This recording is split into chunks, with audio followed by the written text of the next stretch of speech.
Passion of Christ.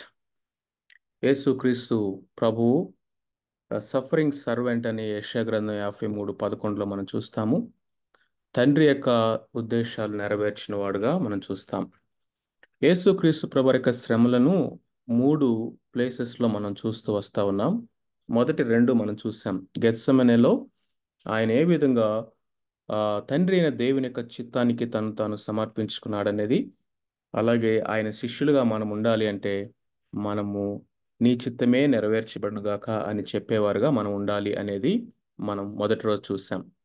రెండవది గబ్బాత, ఆయన అన్యాయపు తీర్పును పొందినవాడుగా ఆయనను మౌనము వహించి న్యాయముగా తీర్పు తీర్చే దేవునికి తను తాను అప్పగించుకున్నటువంటి ప్రభువు మనకి ఏ విధంగా ఆయన మాదిరిగా ఉన్నాడు, ఆయన అడుగు జాడల్లో మనం నడవాలని మనకు మాదిరి ఉంచిపోయినని పేతురు రాసినటువంటి సంగతులు మనం ధ్యానించుకున్నాం.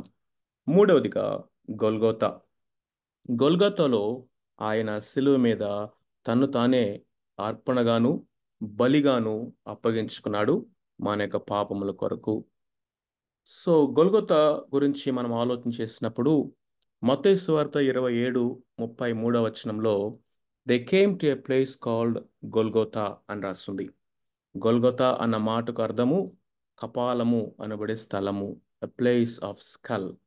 మేబీ ఈ యొక్క బ్యూటిఫుల్ ఆర్ట్లో మనం చూడగలము. కపాల ఆకారంలో ఉన్నటువంటి ఒక మౌంటైన్ యొక్క ఒక ఫేస్ సెట్ని మనం చూస్తాము.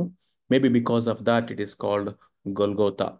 యేసు క్రీస్తు ప్రభువారు ఆ యొక్క కలువరి శిలువ మీద పొందినటువంటి ఆ యొక్క మరణ వేదన అంతటిని కూడా మనం యెషయా గ్రంథంలోను, తర్వాత కీర్తన 22లో, ఇంకా కొన్ని పాత నిబంధన వాక్య భాగాల్లో కూడా మనము అక్కడక్కడ మనం చూస్తాం.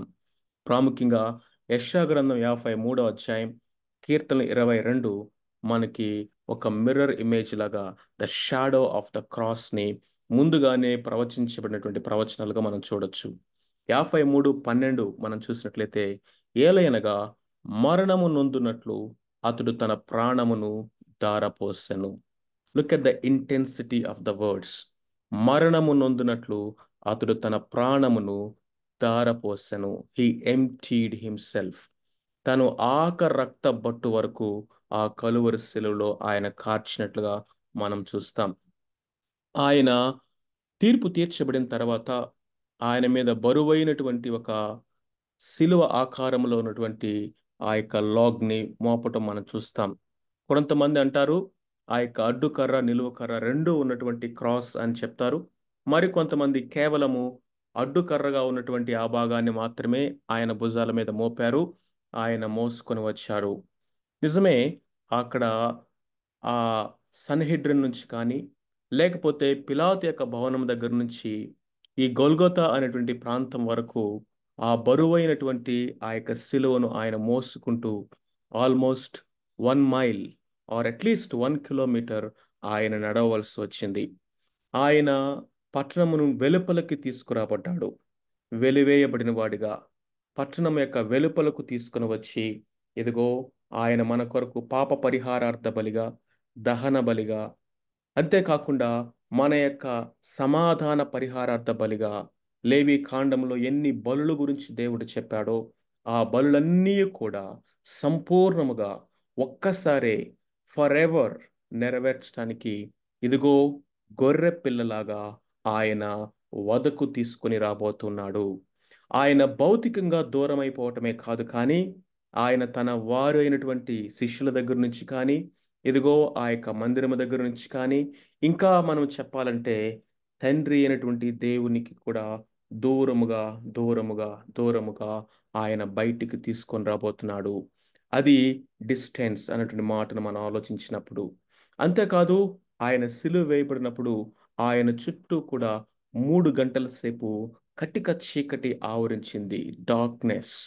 ఇదిగో ఆ యొక్క చీకటిలో తండ్రి అయినటువంటి దేవుడు ఆయన తన కుమారుని నుండి తన ముఖమును త్రిప్పివేసుకున్నప్పుడు, నిత్యత్వం మొదలుకొని నిత్యత్వం వరకు విడదీయలేనటువంటి సంబంధంలో ఉన్నటువంటి, త్రిత్వములో ఉన్నటువంటి ఈ తండ్రి కుమార పరిశుద్ధాత్మ దేవుని యొక్క సంబంధంలో ఎడబాటు కలిగినప్పుడు పాపమెరగని ఆ ప్రభువు సమస్త మానవాళి అందరి కొరకు పాపముగా ఎంచబడినప్పుడు ఇదిగో ఆ యొక్క చీకటిలో ఆయన వేసిన కేక మనం చూస్తాం. ఏలి ఏలి లామా సబక్తాని అని. That is the darkest moment of the life of Jesus Christ on the planet Earth. అంతేకాదు సమస్త మానవాళి అందరి కొరకు ఇదిగో వెలుగును నింపడానికి, వెలుగులోనికి తీసుకుని రావడానికి ఆయన చీకట్లోనికి వెళ్ళాడు. మనల్ని దూరం అయిపోయినటువంటి మనల్ని తండ్రి అయినటువంటి దేవునికి సమీపముగా తీసుకొని రావడానికి ఆయన దూరముగా వెలుపలికి జరగవలసి వచ్చింది. ఇదిగో ఆ యొక్క చీకటిలో ఆ యొక్క మరణాంధకారము చుట్టూ ఆవరించి ఉండగా పాతాళములో ఉన్నటువంటి పిశాచులన్నీ సాతాను యొక్క సమూహమంతా ఇదిగో ఆ ఆది సర్పమైనటువంటి సాతానుడు అందరూ కూడా ఒకేసారి మూకుమ్మడి దాడి చేస్తే ఏ విధముగా ఉంటుందో ఆ విధమైనటువంటి ఆ యొక్క ఆత్మ సంబంధమైనటువంటి పోరాటాన్ని ఆ చీకటిలో ఆ శిలువ మీద ఆయన అనుభవించాడు. అంతేకాదు ఆయన సమస్త మానవాళి కొరకై చెల్లించవలసినటువంటి వెలను సంపూర్ణముగా చెల్లించి సమాప్తమాయను అని కేక వేయటం మనం చూస్తాం. ఆ తర్వాత ఆయన తన ఆత్మను తండ్రి అయిన దేవునికి అప్పగించి తల వంచటము మనం చూస్తాం. So that is the narration of the cross. సిలువలో యేసు క్రీస్తు ప్రభువారు పొందినటువంటి ఆ యొక్క మరణాన్ని మనం చూసినప్పుడు ప్రపంచ చరిత్రలో ఎవరు కూడా అలాంటి మరణాన్ని ఎన్నడూ పొంది ఉండరు. ఆ అడ్డుకర్ర నిలువ కర్రకు ఆయన వేలాడి తీయబడి ఆకాశానికి భూమికి మధ్య వేలాడుతూ ఉన్నప్పటికీ లోకులో అనేక మంది అంతకుముందు సిలువ వేయబడిన వారు ఉన్నారు. కానీ వారు కేకలు వేసినట్లుగా ఆయన కేకలు వేయలేదు. ఆయన శాపనార్థాలు ఎవరిని పెట్టలేదు. ఆయన ఎక్కడా కూడా ఆయన అరుపులు ఆయన కేకలు రాజు వీధుల్లో కానీ బయట కానీ ఎక్కడ వినపడవు. ఆయన మౌనముగా ఇదిగో తను తాను దేవునికి అర్పణగా బలిగా అప్పగించుకున్నట ద్వారా ఆయన చేయవలసినటువంటి ఆ యాగము ఆ యొక్క శిలువ కార్యము సమాప్తమైంది. ఇదిగో మనందరి కొరకై ఆ తెర నడిమికి చిరుగుట ద్వారా దేవుని సన్నిధికి వెళ్ళడానికి ప్రవేశమును కుమారుడైన క్రీస్తు ప్రభు మనకు అనుగ్రహించాడు. సో మనము గెత్సెమనే, గబ్బాతా అండ్ గొల్గోతా ఈ మూడు స్థలాల్లో ప్రభువు పొందినటువంటి వేదన అల్టిమేట్గా ఆ వేదనకు సమాప్తము అయినటువంటి ఆ కలువరి కొండ మీద ఆయన పక్కలో బల్లెపు పోటుతో పొడిచినప్పుడు ఆయన హృదయమునకు చీల్చబడి రక్తము నీరు వేరువేరుగా కారుట ద్వారా ఆయన మన కొరకు తన ప్రాణమును ధారపోసి ఆయన ఇదిగో ఖాళీ అయిపోయాడు. అయితే ఇప్పుడు ప్రశ్న ఏంటో తెలుసా? Who is responsible for Jesus death? యేసుక్రీస్తు ప్రభువారి యొక్క ఈ మరణము, ఇలాంటి మరణానికి కారకులు ఎవరు? ఎవరిని దీనికి కారకులుగా మనము ఎంచుదాం? Let us look at the personalities around the cross who could be responsible for such a horrific, humiliating, crucified death of Jesus Christ. మొట్టమొదటిగా మనము ఇస్కరియోతు యోధాని దానికి కారకుడిగా ఎంచుదామా? ఇస్కరియోతు యోధా యొక్క సమస్య ఏంటి? లవ్ ఆఫ్ మనీ, గ్రీడ్, దురాశ, ధనాపేక్ష, అధికార దాహము, గుర్తింపు. ఇదిగో పొలాలు కొనాలి, డబ్బు సంపాదించాలి, సుఖాన్ని అనుభవించాలి అని ఇదిగో లోక సంబంధిగా వచ్చి దూరినటువంటి ఆ యొక్క ఇస్కరియోతు యోధా యేసుక్రీస్తు ప్రభువారిని ఆ యొక్క మరియా అత్తరతో అభిషేకించిన రోజునే వాడి హృదయములో ఉన్నటువంటి దురాలోచన ఏంటో బయటపడింది. ఈ నష్టం ఎందుకు అని ప్రభువు కంటే ధనాన్నే అత్యధికమైనటువంటి విలువగా ఎంచినటువంటి ఇస్కరియోతు యూదా యొక్క హృదయాన్ని ఒకసారి ఆలోచించేద్దాం. ఇదిగో మెటీరియలిజం అనేది, అక్యుములేషన్ అనేది ఇదిగో ఆనాటి నుండే ఇస్కరియోతు యోధా హృదయంలో మనం గూడు కట్టుకొని ఉండటం మనం చూస్తాం. ఎంత దారుణమయ్యా అంటే తన ప్రభువుని ఒక బానిస వెలకు అమ్మివేయటం. 30 వెండి నాణాలకి అతను అమ్మివేశాడు, చీట్ చేశాడు, ముద్దు పెట్టాడు, అమ్మివేశాడు. అంతేకాకుండా మంచివాడిగా నటించి నమ్మక ద్రోహము చేసినటువంటి వాడు. అక్కడ జరిగినటువంటి ఐరనీ ఆఫ్ ద స్టోరీ ఏంటో తెలుసా? విదిన్ ఫ్యూ అవర్స్లోనే ఇస్కరియోతు యోధా ఏ డబ్బు కోసమైతే ఆయన్ని అమ్మేశాడో ఆ డబ్బుని అసహించుకోవటం ప్రారంభించాడు. అంతేకాదు తిరిగి ఆ యొక్క డబ్బుని తీసుకెళ్ళి ఇచ్చేశాడు. బట్ ఆఫ్ కోర్స్ ఆ మనీ తిరిగి ఇవ్వటము ద్వారా, వెండి నాణెముల ద్వారా క్షమాపణ తను కొనలేడు, రక్షణ కొనలేడు అనే సంగతిని ఆల్ టుగెదర్ మిస్ అయినటువంటి వాడుగా ఇస్కరియోతు యూదా మనకు కనిపిస్తా ఉన్నాడు. సో ఇస్కరియోతు యొక్క జీవితాన్ని మనం చూసినప్పుడు ఈ ధనాపేక్ష అనేది, దురాశ అనేది ఏ విధంగా అతని పతనావస్థలోకి తీసుకుని వెళ్ళిందో మనకు తెలుసు. ఇలాంటి దురాశ కలిగినటువంటి యూదా యేసుక్రీస్తు ప్రభువుని అమ్మేశాడు అని చెప్దామా? ధనాపేక్ష సమస్త కీడులకు మూలము అనేటువంటి పాఠము అతని దగ్గర నుంచి మనం నేర్చుకుందామా? ఏ ఒక్క వ్యక్తి కూడా ఇద్దరు యజమానులు సేవించలేడు. But he tried and failed utterly. So the first A1 అక్యూజర్గా మనం పెట్టగలిగింది ఇస్కరియోతు యోధాని. ఖచ్చితంగా లిస్ట్లో ఉంటాడు. రెండవదిగా కనుక మనం చూసినట్లయితే హై ప్రీస్ట్, ప్రధాన యాజకుడైనటువంటి కైఫా. ఖచ్చితంగా కైఫా యొక్క జీవితాన్ని మనం చూసినట్లయితే ఎన్వి, హేట్రెడ్, బిట్టర్నెస్, అసూయ, ద్వేషము, కోపము, పగ ఇవన్నిటితో రగిలిపోతున్నటువంటి కైఫా ఖచ్చితంగా ఈ యొక్క లిస్ట్లో టాప్లోనే ఉండడానికి అవకాశం ఉంది. ఎప్పుడైతే యేసుక్రీస్తు ప్రభువారు తన యొక్క బోధన ద్వారా, దయగల తన మాటల ద్వారా, ఆయన చేసిన అద్భుత కార్యాల ద్వారా, అన్నిటికంటే ఎక్కువగా ఆయన ప్రేమ చేత అనేక మందిని ఆకర్షిస్తూ ఉండగా, ఇదిగో సర్వలోకము ఆయన వెనక వెళ్ళుచున్నది, మనం ఏం చేద్దాం, ఇలా వదిలేస్తే ఇదిగో మన బిజినెస్ ఏమవుతుంది? మందిరాన్ని అంతా క్లీన్ చేశాడు, టేబుల్స్ అన్ని పడగొట్టేశాడు, రోకల మార్చువాని బయటికి ఆయన కొరడాలతో బయటికి తరిమేస్తా ఉన్నాడు. మన బిజినెస్ పాడైంది, మన యొక్క నేమ్ రెప్యుటేషన్ పాడైపోతుంది, మనకి రెస్పెక్ట్ పోతా ఉంది, లోకమంతా ఆయన వెంబడి వెళ్తా ఉంది.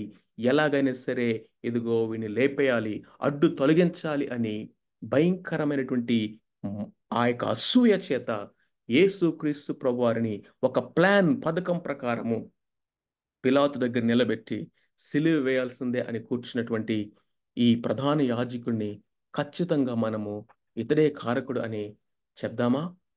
పిలాతు కూడా గుర్తించాడట, ఖచ్చితంగా వీరు అసూయ చేతనే తీసుకుని వచ్చారు అని.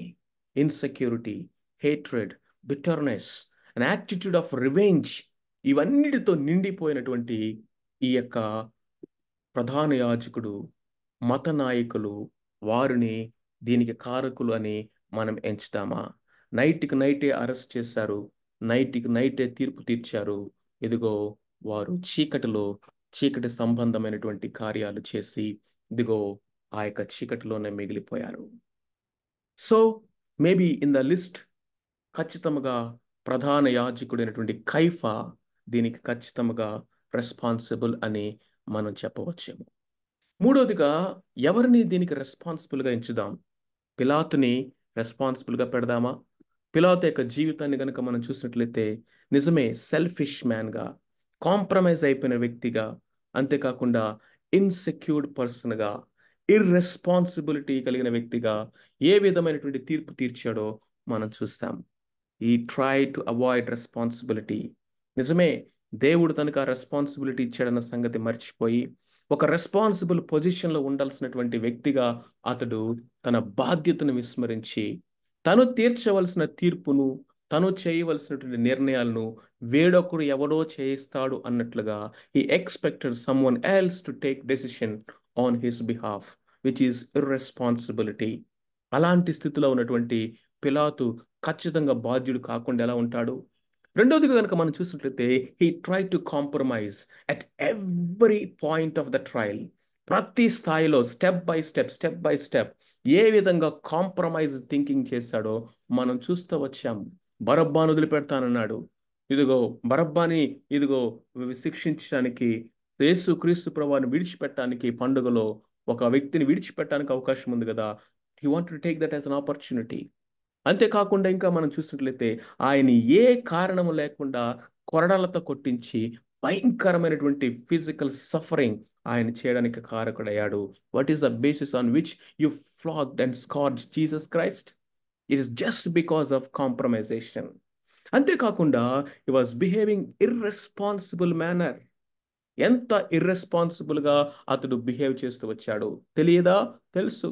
తన భార్య కూడా తను హెచ్చరించింది, అతడు నీతిమంతుడు, నీతిమంతుని జోనికి వెళ్ళొద్దు.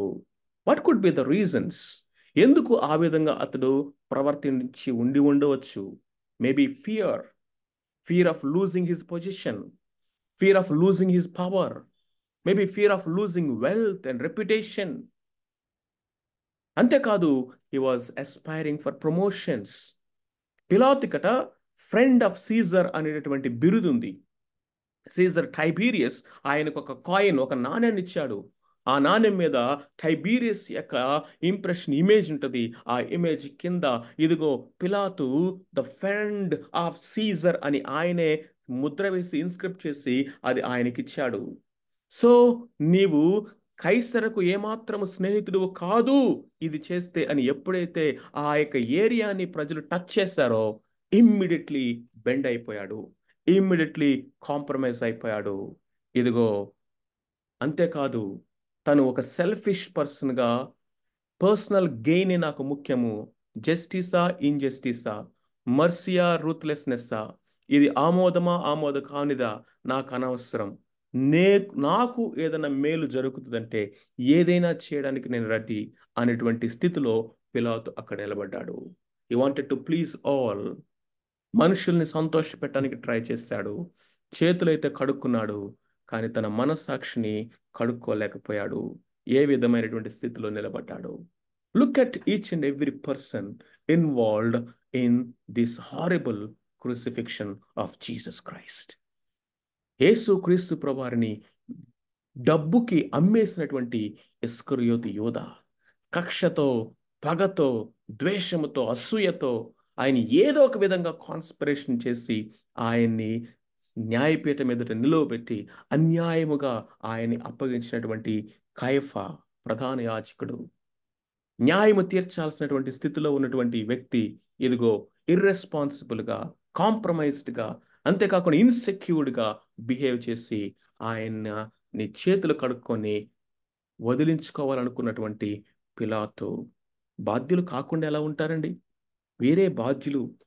ఇంకా మనం చూసినట్లయితే ద మాబ్, కేకలు వేసినటువంటి వారు, లూకాసు వార్త 23:21 కనుక మనం చూసినట్లయితే, they cried saying crucify him, crucify him. ఆయన సిలువేయండి, సిలువేయండి, సిలువేయండి.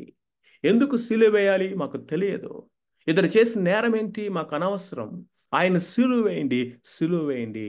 లూకాసు వార్త మనం చూస్తాము, వారి కేకలే గెలిచెను, వారి అరుపులే గెలిచినవి. నిజమే, వీళ్ళకి అరవటం ద్వారానే కదా, పట్టుబట్టి కేకలు వేసి ఇదిగో ఇంత ఒక మాబ్ లాగా వచ్చి కేకలు వేయటం వల్లనే కదా భయపడి పిరికివాడిగా ఈ విధమైన తీర్పు తీర్చాడు పిలాతు అని మనం అనుకోవచ్చు. ఎస్, ఈ ప్రజల్లో మనం చూస్తే తెలుసా, అన్గ్రేట్ఫుల్నెస్, కరప్షన్, లాలెస్నెస్. ఖచ్చితంగా ఆ గుంపులో ఉన్నటువంటి వారు యేసుక్రీస్తు ప్రభువారు బోధించిన బోధలు విన్నటువంటి వారే, ఆయన పెట్టిన రొట్టెలను తినటువంటి వారే. వారిలో కానీ, వాళ్ళ బంధువుల్లో కానీ, వాళ్ళ స్నేహితుల్లో కానీ, వారి ఇంటి వారిలో కానీ అనేక మందిని ప్రభు స్వస్థపరిచి ఉండొచ్చు, అనేక మందిని ఆయన కంఫర్ట్ చేసి ఉండొచ్చు, వారిలో అనేక మందిని రక్షణ కార్యాలు జరిగించి వారి భయంకరమైనటువంటి అపవిత్రాత్మ నుంచి విడిపించి ఉండొచ్చు. అయితే ఈరోజు వారందరు నిలబడి ఏ చేతులైతే వారికి ఆహారం పెట్టినో ఇదిగో ఆ చేతుల్లో మేకులు కొట్టాలని, ఏ దయగల మాటలైతే వారిని ఆదరించి బలపరిచి జీవమునిచ్చినో ఆ నోటి మీదే ఆయన కొట్టునట్లుగా, ఆయన తల మీద ముండ్ల కిరీటాన్ని పెట్టినట్లుగా ఇదిగో వారు ఆయన్ని సిలువేయము, సిలువేయము అని కేకలు వేస్తా ఉన్నారు. దేవుడు వారికి ఇచ్చినటువంటి ఫ్రీ విల్ ఏదైతే ఉందో దాన్ని ఎలా మిస్యూజ్ చేస్తా ఉన్నారో, ఏ విధమైన నిర్ణయాలు చేస్తా ఉన్నారో ఒకసారి మనం ఆలోచించేద్దాం. ఒక దైవజన్ చెప్పాడు, the free will is like a driving licence. Driving licence నీకు ఇచ్చింది కారుని నీ ఇష్టం వచ్చినట్లుగా నడపడానికి కాదు, నీ ఇష్టం వచ్చిన డైరెక్షన్లో, నీ ఇష్టం వచ్చిన స్పీడ్తో, నీకు ఇష్టం వచ్చినటువంటి విధానంలో కారును నడపటము లైసెన్స్ కాదు. The licence is given to follow the rules. The license is given to drive according to the traffic rules and to drive safely. In the same way, దేవుడు మనకిచ్చిన ఫ్రీ విల్ అనేది మన ఇష్టానుసారముగా నిర్ణయాలు తీసుకోవడానికి లైసెన్స్ కాదు. But they took a decision. ఎంత disastrous decisions వాళ్ళు తీసుకున్నారో అక్కడ మనకు చూస్తాము. వారు ధర్మశాస్త్రాన్ని నెరవేర్చలేదు, లాలెస్నెస్ని ఎంచుకున్నారు, కత్తిని కోరుకున్నారు. కత్తి చేతే వారు నశించబోతారన్న సంగతి వారికి అర్థం కాలేదు. They choose war, hatred, violence, bitterness instead of peace and love. మాకు ఇదే కావాలి, సిలువే కావాలి, ఆయన్ని హింసించాలి, ఆయన చంపాలి. War, hatred, violence, bitterness, peace and love ని పక్కన పెట్టారు. They ask for Barabbas, but they rejected Christ. బరబ్బా అన్న మాటకు అర్థం ఏంటో తెలుసా? The son of the father, తండ్రికి కుమారుడు. ఇదిగో తండ్రి అయిన దేవుని కుమారుని మాకు అక్కర్లేదన్నారు. ఆదాము కుమారుడు మాకు కావాలన్నారు. ఇదిగో ఆదాము వలన వచ్చినటువంటి నాశనము, నష్టము, మరణము అదే కదా మిగిలింది వాళ్ళకి. Evil. They were ungrateful in there decisions. అంతేకాకుండా ఇది మా మీదకి, మా పిల్లల మీదకి శాపం వచ్చును గాక అన్నారు. అదే ఎగ్జాక్ట్ గా జరిగింది. రోమన్ సోల్జర్, రోమన్ ఆ యొక్క అధికారి టైటస్ యెరూషలేము పట్టణాన్ని మొత్తాన్ని మ్యాసెకర్ చేసినప్పుడు హిస్టరీ చెప్తా ఉంది, గర్భవతులను చూడలేదట, పిల్లలను చూడలేదట, స్త్రీలను చూడలేదట, వృద్ధులను చూడలేదట. ఊచ కోత కోసినప్పుడు లిటరల్గా రక్తము ఏరులాగా కాలవల్లో ప్రవహించిందని చరిత్ర చెప్తా ఉంది. What they asked for they received. They are ungrateful people. హేరోదుని దీనికి కారణమని ఎంచుదామా? నిర్ణయం తీసుకోగలిగిన స్థితిలో ఉన్నప్పటికీ కూడా వేషధారిగా, ఈగోయిస్టిక్గా, దేవుణ్ణి అపహాస్యం చేసి అవమానపరిచినటువంటి వ్యక్తి అయినటువంటి హేరోద్ దీనికి ఖచ్చితంగా కారకుడు కాకుండా ఎలా ఉంటాడు? నీతిమంతుడైనటువంటి ప్రవక్త అయినటువంటి బాప్తిస్మిచ్ యోహాను తలకొట్టించినటువంటి వీడికి ఏమో బాప్తిస్మిచ్ యోహాను తిరిగి వచ్చాడేమో అనేటువంటి ఆ గిల్టీ కాన్షియస్ తోటి యేసయ్యను చూడాలి అని అనుకున్నాడు. పిలిపించాడు, అద్భుతాలు అడిగాడు. ఏదో ఇంటెన్షన్ ఆయన వెంబడించాలని కాదు, సత్యం తెలుసుకోవాలని కాదు, just a sensation, just some entertainment కోసం. కానీ యేసు ప్రభువారు వాడి ముందు నోరు తెరవకుండా ఆయన మౌనముగా ఉన్నాడు. వాడి ఈగో హర్ట్ అయింది. వెంటనే మాక్ చేయటం స్టార్ట్ చేశాడు. ఆయన్ని కొట్టమని, ఆయన్ని మాక్ చేయమని ఇదిగో తన చుట్టూ ఉన్న సోల్జర్స్కి ఆజ్ఞాపించాడు. అంతేకాకుండా తిరిగి ఆయన్ని వెనక పంపించినటువంటి హ్యారోడ్ ఖచ్చితంగా అతడు కూడా అయ్యుండొచ్చు. అండ్ ఫైనల్లీ రోమన్ సోల్జర్స్ గురించి మనము ఆలోచన చేసినట్లయితే మర్సిలెస్గా, ఇన్సెన్సిటివిటీతో, మోకరితో ప్రభుని శిలువ కార్యాన్ని లిటరల్గా ఎగ్జిక్యూట్ చేసినటువంటి రోమన్ సోల్జర్స్ గురించి మనం ఆలోచిద్దాం. They sincerely obey the orders of the rulers, their kings, their masters, but they sincerely failed. ఎంత దారుణమైనటువంటి ఆ యొక్క ఇన్హ్యూమేన్ కార్యాన్ని వారు చేశారు. They behave ruthlessly and inhumane. Duty without devotion is dangerous. Duty మాత్రమే చేస్తారు, కానీ కనీసం వాళ్ళ మనస్సాక్షి యొక్క స్వరాన్ని వారు వినలేకపోయారు.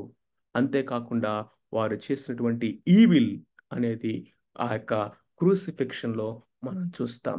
అల్టిమేట్గా వీరే కదన్నా ఎగ్జిక్యూట్ చేసింది సిలువ కార్యాన్ని, వీరే రెస్పాన్సిబుల్ అని మనము చెప్దామా? కనికరము లేనివాడు కనికరము లేని తీర్పు పొందునని దేవుడు చెప్పినటువంటి మాటని మనం ఇక్కడ జ్ఞాపకం చేసుకుందాం. And on we can bring many people, but these are the major characters around the cross who could be responsible for crucifixion. But seventh and most important person ఇంకొకరున్నారు. He is nothing but I, me, you and we. ఒక దైవజనుడు రాసినటువంటి poem నేను చదువుతాను, వినండి. పిలాతు చావడిలో జనసమూహాన్ని చూస్తున్న మహాక్రోధంతో నిండిన వాళ్ళ ముఖాలను, సిలువ వేయము, సిలువ వేయము అంటూ వారు వేసే భయం గొలిపే కేకలను, ఆ కేకల్లో ఉన్న దేవదూషణను గమనిస్తూనే ఉన్నా. ఆ కేకలు వేస్తున్న జనసమూహంలో నేను ఒకడిగా ఉన్నట్టు భావించాను, గుర్తించాను. దురుసుగా వినిపిస్తున్న ఆ అరుపుల్లో నా సొంత గొంతును గుర్తించా. ఆ పరిశుద్ధ రక్తం చిందించింది నేనే. ఆయన మ్రానుకు మేకులతో కొట్టింది నేనే. దేవుని క్రీస్తుని సిలువేశా, ఆ పరిహాసకులతో జత కలిసా. సిలువ చుట్టూ గుంపు కూడిన వారు ఆ బాధ నొందిన వాని మూలుగులను పరిహసించటం చూస్తూనే ఉన్నా. అయినా నా గొంతే వినిపిస్తా ఉంది. ఆయన హేళన చేసింది నేనొక్కడనే, నేనొక్కడనే అన్నట్టు. పొరిషియన్ బోనర్ అనేటువంటి ఆయన ఎంబ్రేసింగ్ ద క్రాస్ అనేటువంటి పుస్తకంలో ఆయన రాసినటువంటిది selected from that book. How true it is my friends. Who is responsible? Look at this. యెషయా గ్రంథం 53:4-6 వరకు మనం చదివినట్లయితే, నిశ్చయముగా అతడు మన రోగములను భరించెను, మన వ్యసనములను వహించెను. ఆయన మొత్తబడిన వానిగాను, దేవుని వలన బాధింపబడిన వానిగాను, శ్రమనొందిన వానిగాను మనం అతన్ని ఎంచితిమి. మన అతిక్రమ క్రియలను బట్టి అతడు గాయపరచబడెను, మన దోషములను బట్టి నలుగగొట్టబడెను. మన సమాధానార్థమైన శిక్ష అతని మీద పడెను, అతడు పొందిన దెబ్బల చేత మనకు స్వస్థత కలుగుచున్నది. మనమందరము గొర్రెల వలె త్రోవ తప్పిపోతిమి, మనలో ప్రతివాడును తనకిష్టమైన త్రోవకు తొలగెను. యెహోవా మన అందరి దోషమును అతని మీద మోపెను. మన అన్న మాటలో నా అనేటువంటి మాట పెట్టుకొని చదివితే ఈ వాక్యము ఎంతో మీనింగ్ఫుల్గా, వ్యక్తిగతముగా, అర్థవంతముగా ఇదిగో మన కళ్ళ ముందు యేసుక్రీస్తు ప్రభువారు ఆ రోజు ఆ శిలువ మీద ఆ ఘోరమైన మరణము పొందడానికి కారణం ఎవరండి? ఎవరు responsible? It's I, it's me, it's we. అందుకనే Christ is our substitute and representative. ఈ సత్యాన్ని మనం అర్థం చేసుకోవాలి. ఇందాక ఒక్కొక్కరి జీవితాలను చూస్తూ ఆ లిస్ట్ ఆఫ్ సిన్స్ వాళ్ళ జీవితాల్లో చూస్తూ వచ్చాం. Love of money, greed, irresponsibility, ego sensitivity, ఇంకా ఈ విధంగా చూస్తూ అనేకమైనటువంటి ఆ పాపాలు ఒక్కొక్కరి జీవితాల్లో చూస్తూ వీరు కారకులు కాదంటారా, వీరు రెస్పాన్సిబుల్ కాదంటారా అన్నట్లుగా మనము గలమెత్తి అరిచాము. ఒకసారి ఆగి ఆ లిస్ట్లో ఉన్న పాపాల్లో ఏది నాలో లేదండి? యూదాలో ఉన్నటువంటి ఆ ధనాపేక్ష, గ్రీడినెస్ నాలో లేదా? కయపాలో ఉన్నటువంటి ఆ ఎన్వి, ఆ యొక్క ఆ బిటర్నెస్ నాలో లేదా? పిలాతులాగా నేను పిరికివాడులాగా ఎన్నిసార్లు నేను సత్యమైంది ఏదో తెలిసి కూడా నేను ఆ విధంగా ప్రవర్తించలేదు? ఆ అరుపులు కేకలు వేసినటువంటి గుంపులాగా ఇదిగో నేను అన్గ్రేట్ఫుల్గా ఎన్నిసార్లు నేను ప్రవర్తించలేదు? ఆ సోల్జర్స్ లాగా నాకు డ్యూటీయే ముఖ్యము, నా ఉద్యోగమే ముఖ్యము, నా పనే ముఖ్యము అని నేను ఎన్నిసార్లు ఆ విధంగా నేను ప్రవర్తించలేదు? ఇట్ ఈస్ మీ. ఆ అందరిలో నన్ను నేను చూసుకోగలుగుతున్నాను. నా పాపము నా కళ్ళ ముందు కనిపిస్తా ఉంది. కాబట్టి he died for me, he paid for me. His death is my death, his payment is for my sin. Just few minutes, I just want to bring to your notice cross as grafting. Grafting గురించి మనందరికీ తెలుసు. ఒక తీగను మనం cut చేసి ఇంకొక తీగను cut చేసి ఇంకొక చెట్టులో ఈ రెండింటిని గ్రాఫ్టింగ్ చేస్తాం. గ్రాఫ్టింగ్, ఇదిగో గ్రాఫ్టింగ్ గురించి రోమా 11:7లో మనం చూసినట్లయితే అడవి ఒలివ కొమ్మ అయినటువంటి మనల్ని ఆయన విరిచి నాణ్యమైనటువంటి ఆ యొక్క ఒలీవ చెట్టుకు మనల్ని అంటు కట్టడట. అందుకనే యోహాను సువార్త 15:1 అంటాడు, నేను నిజమైన ద్రాక్షవల్లిని, తీగలు మీరు. అడవి ఒలివ కొమ్మగా, అడవి ఆ యొక్క వైల్డ్ బ్రాంచ్గా ఉన్న నేను, అడవిలో ఉన్న నేను తోటలోకి ఎలా వచ్చాను? వైల్డ్ నేచర్లో ఉన్నటువంటి ఆ యొక్క నేను ఈ నిజమైన ద్రాక్షవల్లిలోకి ఎలా వచ్చాను అంటే, ఫ్రెండ్స్, గ్రాఫ్టింగ్ జరగాలంటే రెండు వైపులా కటింగ్ జరగాలి. ఏ తీగనైతే మనము గ్రాఫ్ట్ చేయాలో దాన్ని విరవాలి, దాన్ని కట్ చేయాలి. ఏ తీగతో, ఏ చెట్టుకైతే దాన్ని గ్రాఫ్టింగ్ చేయాలో ఆ యొక్క తీగను కూడా కట్ చేయాలి. నిజమైన ద్రాక్షవల్లి అయిన క్రీస్తు ప్రభువుతో తండ్రి అయిన దేవుడు, వ్యవసాయకుడైనటువంటి తండ్రి అయిన దేవుడు ఇదిగో ఈ యొక్క పుల్లటి, చేదైనటువంటి, నాసి రకమైనటువంటి, పనికిరానటువంటి ఫలాలు ఇచ్చేటటువంటి వైల్డ్ బ్రాంచ్గా ఉన్నటువంటి నిన్ను నన్ను అంటు కట్టడానికి ముందు తన కుమారుని కట్ చేశాడు. That is cross. ఆ సిలువ మీద ఆయన నలగ కొట్టుటకు యెహోవాకు ఇష్టమాయను అని ఎందుకు చేస్తుంది తెలుసా? So that you and I be become one with Christ. Grafting చేయడానికి, ఆయనలో మనము మన యొక్క ఐడెంటిటీని, మన ఉనికిని కలిగి ఉండువారులాగా చేయడానికి. That's why we cut off from, ఒక చోట నుండి మనం విరవబడ్డాము. అది మన యొక్క old identity, wild nature, grafted to new identity, new nature. కాబట్టి ఆ నిజమైన ద్రాక్షవల్లి అయినటువంటి క్రీస్తు ప్రభు మన కొరకు ఆ కట్ చేయబడ్డాడు. మన కొరకు ఆయన గాయపరచబడ్డాడు. మన కోసము ఇదిగో ఆ సిలువ మీద ఆయన భయంకరమైనటువంటి వేదన అనుభవించాడు. It is cutting so that we may become grafted to Jesus Christ. New life గురించి మాట్లాడుతూ, ఎవడైనను క్రీస్తునందు నిలబడు నూతన సృష్టి, పాతవి గతించెను, కొత్తవాయెను. అందుకే గలతీలో పౌలు భక్తుడు అంటున్నాడు కదా, నేను క్రీస్తుతో కూడా సిలువ వేయబడి ఉన్నాను, ఇకను జీవించువాడును నేను కాను, క్రీస్తే నా యందు జీవించుచున్నాడు. సిలువ ద్వారా దేవుడు మనకు అనుగ్రహించింది ఏంటో తెలుసా? రెండు జరిగినాయి.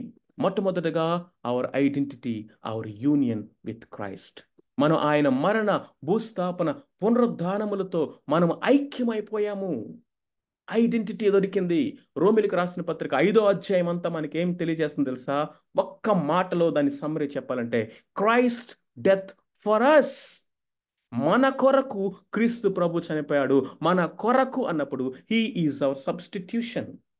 మనకు ప్రత్యామ్నాయి దొరికాడు. నేను చేయాల్సినటువంటి పనిని ఇంకొకరు చేశారు. నేను చెల్లించాల్సిన వెల ఇంకొకరు చెల్లించారు. నేను పొందవలసిన శిక్ష ఇంకొకరు భరించారు. కాబట్టి హీ ఈజ్ మై సబ్స్టిట్యూట్. నాకు ఒక సబ్స్టిట్యూట్ దొరికాడు కాబట్టి ఆ సబ్స్టిట్యూట్ స్థానంలో నేను చనిపోవాల్సిన అవసరం లేదు. Because my substitute died, I need not die. That's why నేను పాపం యొక్క శిక్ష నుంచి తప్పించుకున్నాను. దీన్ని జస్టిఫికేషన్ అన్నాం. రోమిలికి రాసిన పత్రిక 6వ అధ్యాయం మనకేం తెలియజేస్తుందో తెలుసా?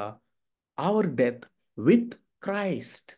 క్రీస్తు ప్రభుతో మన యొక్క మరణము. దీన్ని ఏమన్నామంటే రిప్రజెంటేషన్ అన్నాము. అది ఐడెంటిఫికేషన్ అయితే, ఇది representation. Because my representative died, I died. What a beautiful truth it is. అందుకనే ఆయనతో పాటు నువ్వు చనిపోయావు కదా, ఆయనతో పాటు నువ్వు పాతి పెట్టబడ్డావు కదా, ఆయనతో పాటు నువ్వు తిరిగి లేచావు కదా, పాతవి గతించినవి కదా. యేసు క్రీస్తుతో నూతన జీవం పొందిన వారుగా మనం తిరిగి లేచిన వారము కాబట్టి పాపములో ఎలా నిలిచి ఉంటావు? పాపముని ఎలా కొనసాగిస్తావు? పాపమునికి నీ మీద అధికారము లేదు కదా. పాపముని ఏలనీయకము, నూతన జీవాన్ని పొందుటకు ఈ పునరుద్ధాన శక్తిని పొందుకొని న్యూనెస్ ఆఫ్ లైఫ్ని అనుభవించుదాము. ఒకటి జస్టిఫికేషన్ అయితే, రెండవది సాంక్టిఫికేషన్. క్రీస్తు ప్రభు నా కొరకు చనిపోయాడు. Justification, he became my substitute. నేను క్రీస్తు ప్రభుతో చనిపోయాను. Representation, that gives me sanctification, పరిశుద్ధమైన జీవితము. కాబట్టి ఇదిగో రోమ 6:12 అంటున్నాడు, ఇక మీ శరీరములో పాపముని ఏలనివ్వద్దు, ఎందుకంటే you are crucified to sin. పాపానికి నేను చచ్చిపోయాను. రెండవది, క్రూసిఫైడ్ టు ద వరల్డ్. నేను లోకానికి, నాకు లోకము సిలువ వేయబడి ఉన్నది. కాబట్టి ఈ లోకమున్న శరీరాశ, నేత్రాశ, జీవపు డంబము అనేవి ఇక ఏమాత్రము నాలో ప్రభావము లేకుండా ఆయన నన్ను సిలువ వేశాడు. సిలువ వేయబడిన వాడికి ఇదిగో చూపించండి నేత్రాశను. సిలువ వేయబడిన వాడికి శరీరాశ, నేత్రాశ, ఈ జీవపు డంబములు ఏమి ఉండవు. Because is crucified. Count yourself as crucified with Christ, because my representative died, so I died. భారతదేశానికి అంబాసిడర్ ఉంటారు ఆస్ట్రేలియాలో. ఇఫ్ సంథింగ్ హ్యూమిలియేటెడ్ ఏదైనా యాక్ట్ ఆయనకి జరిగితే దాని అర్థం ఏంటో తెలుసా? 140 కోట్ల మంది ప్రజలకు ఒక్కొక్కడికి జరిగినట్లే. ఇండియా వరల్డ్ కప్ గెలిచినప్పుడు ఆడింది 11 మందే, కానీ 140 కోట్ల మంది సెలబ్రేట్ చేసుకుంటాం. ఎందుకో తెలుసా? Their victory is our victory, because they're our representatives. My representative died, hence I died. So ఇది నాకు పరిశుద్ధతనిచ్చింది. నా సబ్స్టిట్యూట్ చనిపోయాడు కాబట్టి నేను చనిపోవాల్సిన అవసరం లేదు. శిక్ష నుంచి తప్పించింది. You are crucified to self also. మనము శరీర ఇచ్చలకు చనిపోయిన వారము. జస్టిఫికేషన్ ఇంప్యూటెడ్ రైచియస్నెస్ని ఇచ్చింది. సాంక్టిఫికేషన్ ఇంప్లాంటెడ్ రైచియస్నెస్ని ఇచ్చింది. నీతిని మనకు ఆపాదించడమే కాదు, నీతిని ఆయన మనలో నాటాడు. కాబట్టి with union and identification of this cross, పాపము శిక్ష నుంచి నేను తప్పించబడి, పాపం యొక్క శక్తి నుంచి అనుదినము నేను రక్షించబడుతూ క్రీస్తులో నేను కొనసాగుతాను. My right identity with Christ is only because of the cross, without which I have no standing, I have no place, I have no identity with Christ. నా స్థానంలో నాకు బదులుగా నా శిక్షను భరించిన నా ప్రభు ఆయన నీతిని నాకు ఆపాదించడమే కాదు, ఆయన నీతిని నా హృదయంలో నాటాడు. పాపానికి, లోకానికి సిలువ వేయబడిన వానిగా ఇకను జీవించడం నేను కాదు, క్రీస్తే నాలో ఎందుకు జీవించుచున్నాడని పౌలు భక్తుడిలాగా మనము కూడా సాక్ష్యమిచ్చు ఆ సిలువ యొక్క ఫలాన్ని, రిజల్ట్ని మన జీవితంలో అనుదినము జీవిస్తూ మన సిలువను మనం ఎత్తుకొని ఆయన వెంబడించుదామా? దేవుడి కొద్ది మాటల్ని దీవించి ఆశీర్వదించును గాక. ఆమేన్.